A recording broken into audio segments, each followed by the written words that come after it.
যমুনা নদী কারো কাছে জীবন, আবার কারো কাছে এক বিভীষিকার নাম।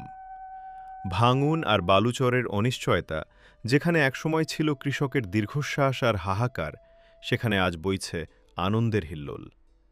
বগুড়ার সারিয়াকান্দির যমুনা বিধৌত চরাঞ্চল এখন আর কেবলই বালুর রাজত্ব নয়, বরং সেখানে বিছানো যেন প্রকৃতির এক বিশাল সোনালী গালিচা। ধানের অনিশ্চয়তা আর বারবার লোকসানের ধাক্কা সামলে কৃষকরা এখন ভুট্টার নির্ভরযোগ্য মুনাফায় খুঁজে পেয়েছেন সচ্ছলতার নতুন দিশা। উপজেলা কৃষি অফিসের তথ্যমতে এবার সারিয়াকান্দিতে ভুট্টার আবাদ ছাড়িয়েছে অতীতের সব রেকর্ড।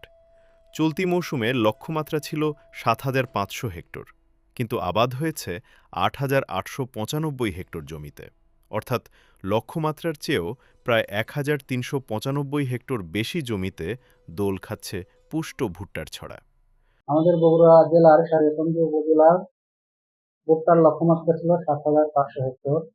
আমাদের এবছর ভুট্টার লক্ষ্যমাত্রার চেয়ে বেশি অর্জিত হয়েছে। মোট ৮,৮৯৫ হেক্টর জমিতে ভুট্টা চাষ হয়েছে। এখন পর্যন্ত আমাদের ভুট্টা কর্তন হয়েছে ৬,৮০০ হেক্টর এবং ফলন হয়েছে গড় ১০.৫ টন পার হেক্টর।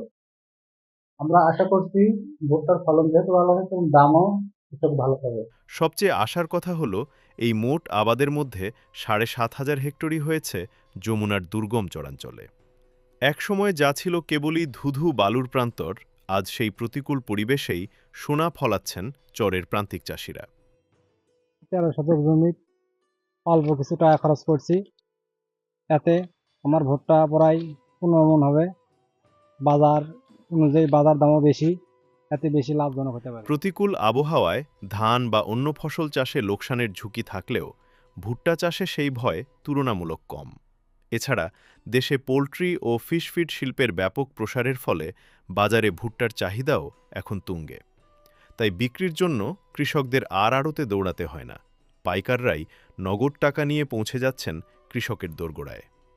যমুনার করাল গ্রাসে জমি হারিয়ে যারা একসময় নিঃস্ব হয়ে পড়েছিলেন, সেই খেটে খাওয়া মানুষগুলো আজ ভুট্টার হাত ধরে স্বাবলম্বী হওয়ার রঙিন স্বপ্ন দেখছেন। আমাদের এখানে ৩৩ শতকে ১ বিঘা, ১ বিঘা জমিতে খরচ প্রায় ১০ থেকে ১২ হাজার টাকা খরচা হয়।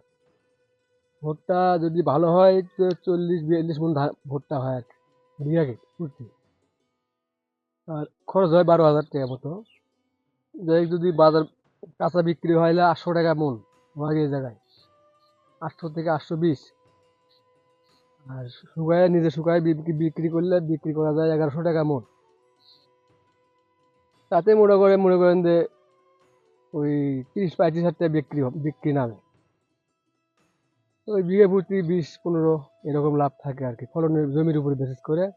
জমি যদি ভালো হয় তাহলে লাভ একটু বেশি হয়, জমি খারাপ হলে একটু লাভ কম হয়। চরের বালুমাটি এখন তাদের কাছে অভিশাপ নয়, বরং আশীর্বাদ হয়ে ধরা দিয়েছে। সারিয়াকান্দির এই নীরব কৃষি বিপ্লব শুধু একটি উপজেলার গল্প নয়, এটি ঘুরে দাঁড়ানোর গল্প।